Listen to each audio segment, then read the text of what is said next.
Hello, hello. What's up, everybody? I am Risha Davis. I'm Drew Davis. Hey, we are here just taking a quick break from, uh, just taking a quick break. Yeah. Just taking a quick break in our day. But we wanted to hop on here and talk with you guys about creating the best year ever. So, what does creating the best year ever look like? We are at the end of one year and we are starting another year. And even if you find this video and it's June or it's July of any year, every day is the first day of a new year for you. So, um, whether this is December or it's January, all of these principles apply. Everything that we're talking about can benefit, and don't be hard on yourself if you're getting started, 6 months into a year. Yeah. So we're excited to be at the end of 2020, looking at the new year, new opportunity for new beginnings, and really just, practicing going through the steps of revisiting your vision, thinking about and talking about the things that are important to you and that you want to accomplish. Bless you, sweetie. For the new and coming year. And to be able to really look at that exercise is not something that you're doing by yourself, but if you've got a family, if you've got little ones, you really want to look at the idea of crafting your vision and looking at the year ahead with optimism and getting the whole family involved, right? Helping them learn how to develop a vision, even if they're little, to start to be able to use, dreaming and dreaming big to start to put things in place for the life that you all want. Exactly right. So, before we get too far into this, I want to make sure that you guys can hear us. So, make sure you're dropping the loves, the likes, the feedback, the comments, the chat. We really appreciate it. If you are someone that goes live or you're somebody that pushes video out live or not, you know that each little piece of like or love or comment really helps us enjoy and interact with you a little bit more, just to make sure we're giving you exactly what you're looking for, that it's resonating, that we're answering questions, all of that. So we appreciate it. It is always interesting just talking to a screen and not being able to see eyes right back at us. So just let us know if you can hear us. Let us know we're coming in loud and clear. Yeah, and since we're talking And about let us know where dreaming you're big coming and from. vision, yeah, tell us where you're coming from. We want to visualize seeing your beautiful face out there. We can do it Tony Robbins style. Visualize just a sea of people out there, all all watching and tuning in and getting some good tips and love. That's what we're about today. So let us know where you're dialing in from. So as we talk about 2021 and as we talk about the new year above us and or in front of us and getting the whole family involved, you have seen a lot of our journey. And we have 3 children. A fourth is on the way, and she'll be here in a few weeks, short weeks, I'm Yeah. sure.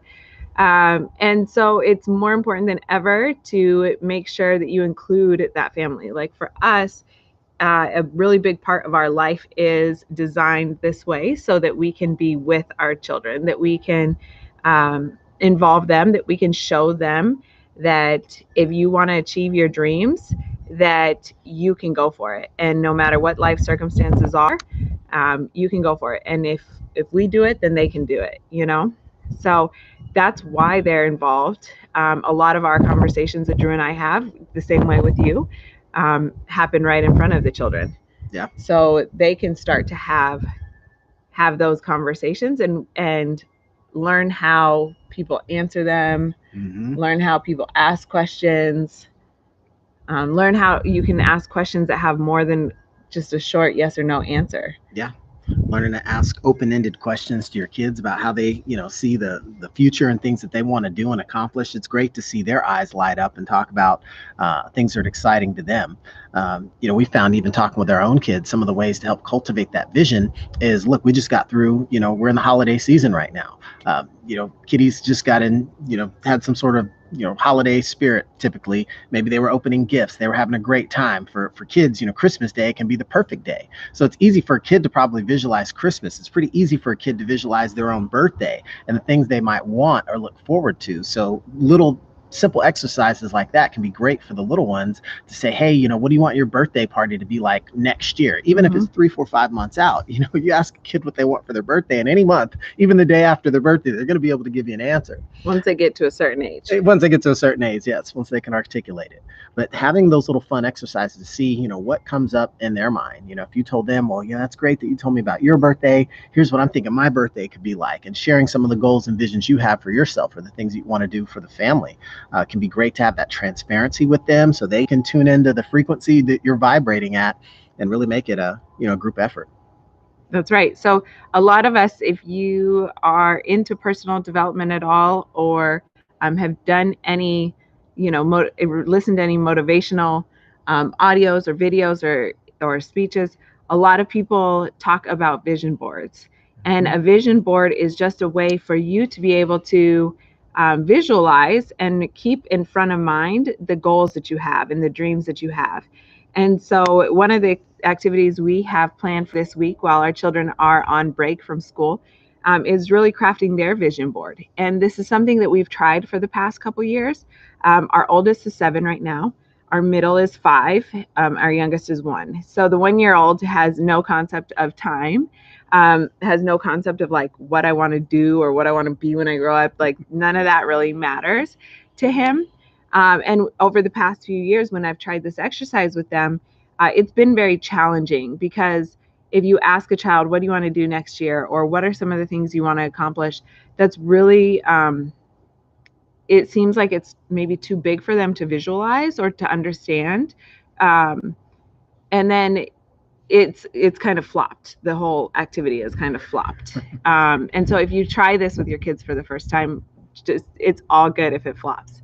But then what I noticed this year, I noticed a few things. So one of the things that I noticed, I asked Spencer, our oldest, to write down all the things about 2020 that he remembers, that he enjoyed, the memories he has, the things that he learned, and he was able to write a lot of them down.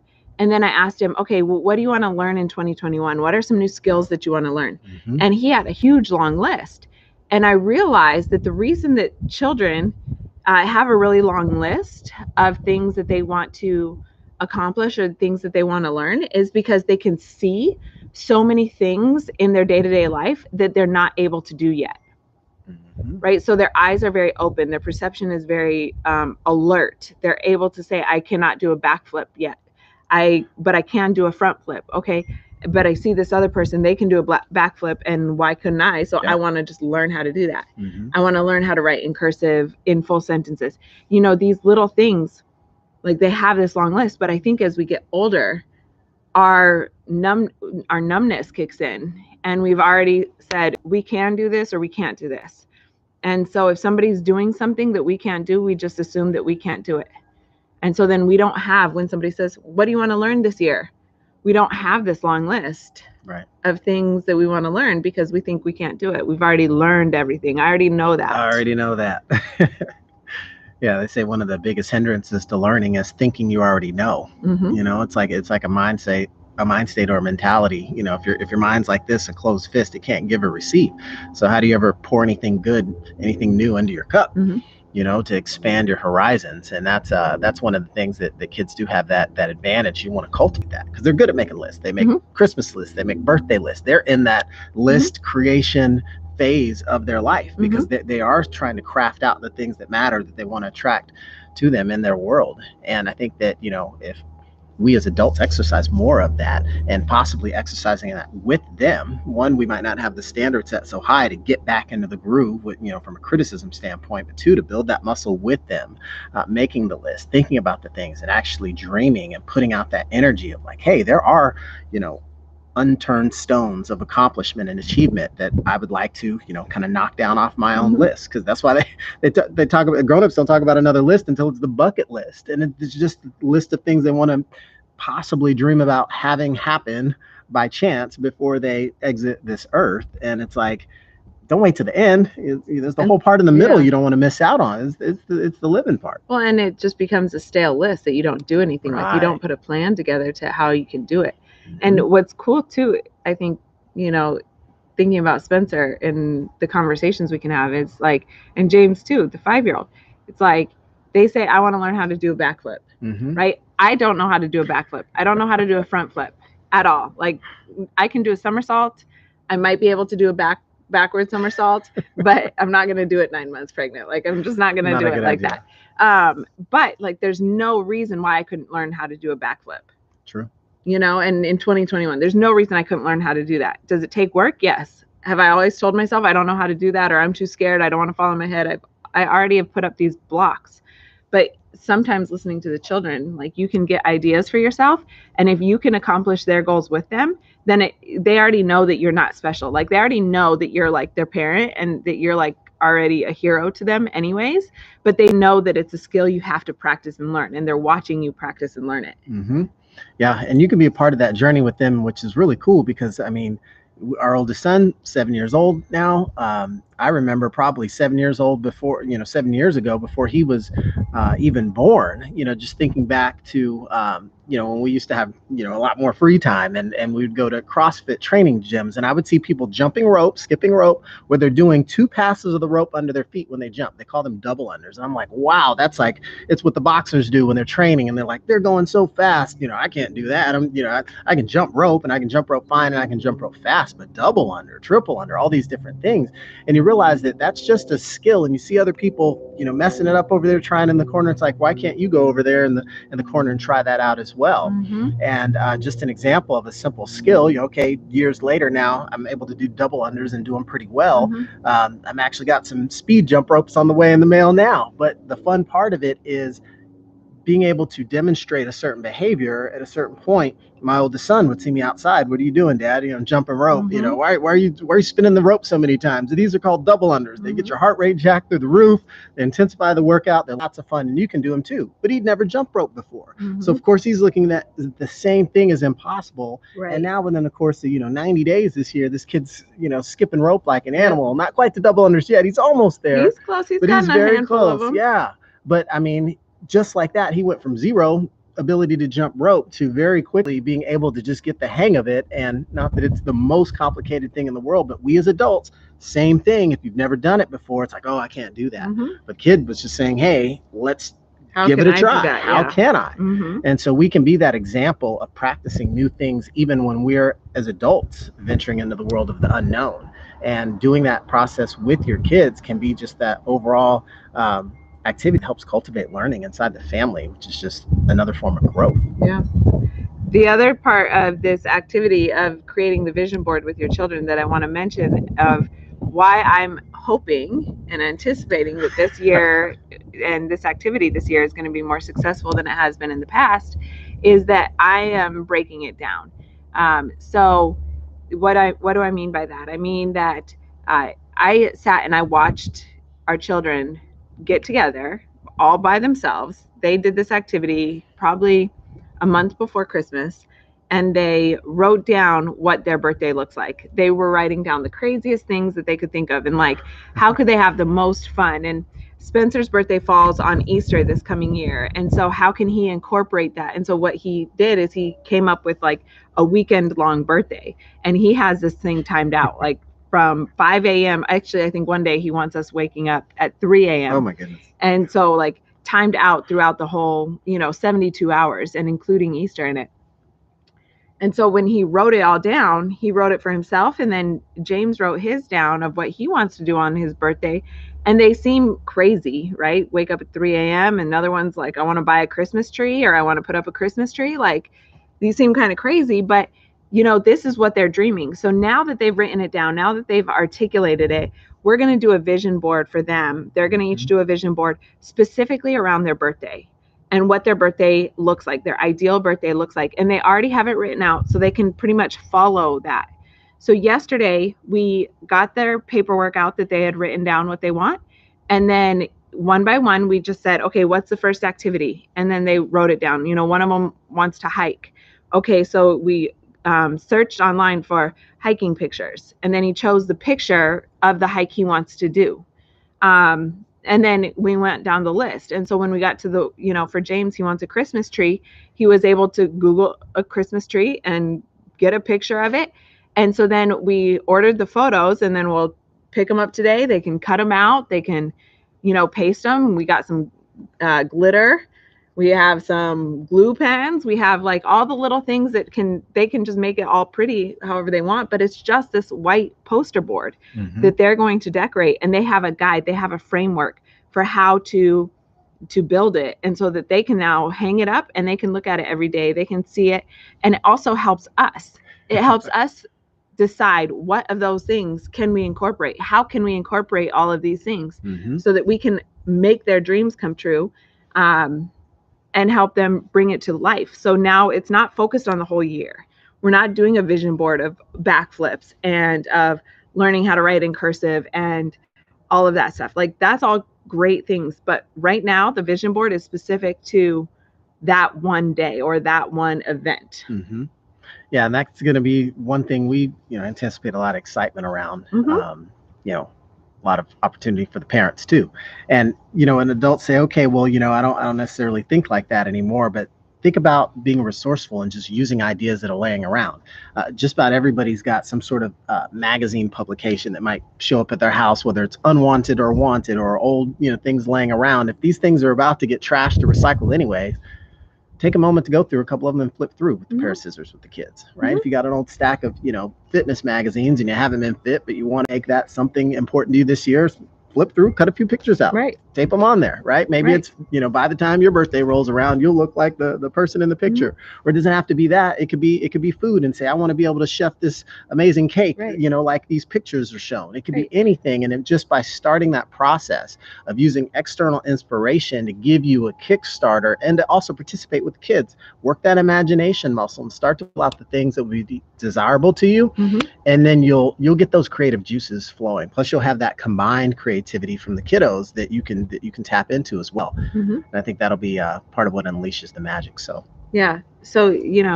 Google those things and find the pictures if you need to. And we ordered ours from Walgreens because it's just so easy. I mean, we could print it at our house, but it's just so easy to get professional photos or like professional prints done.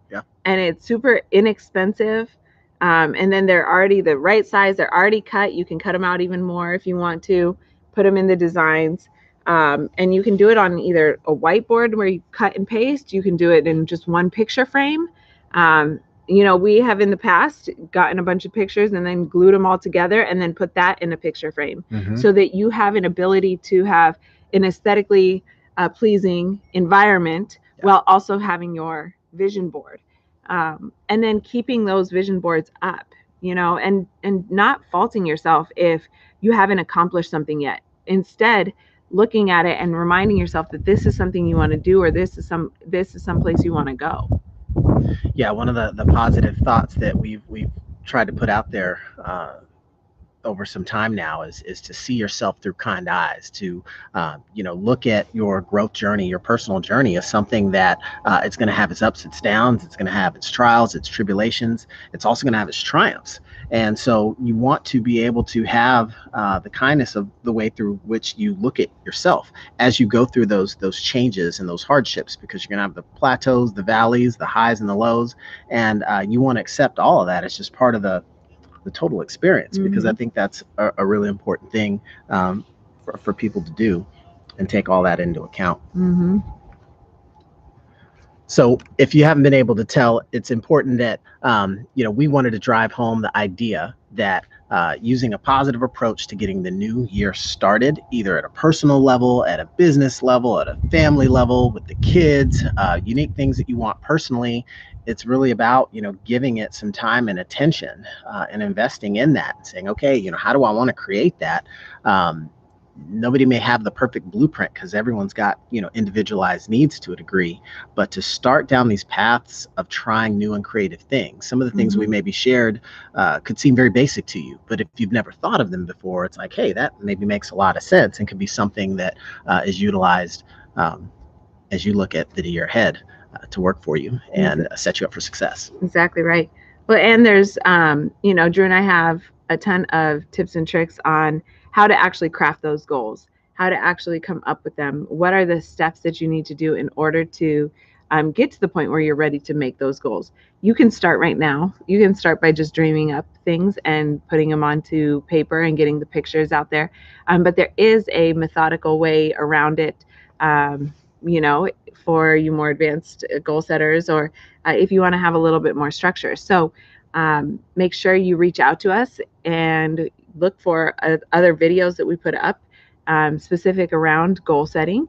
And if you find this video helpful, if you find any of our content helpful, we ask you to push the subscribe button. We ask you to engage with us, leave us your feedback, let us know what your favorite thing was.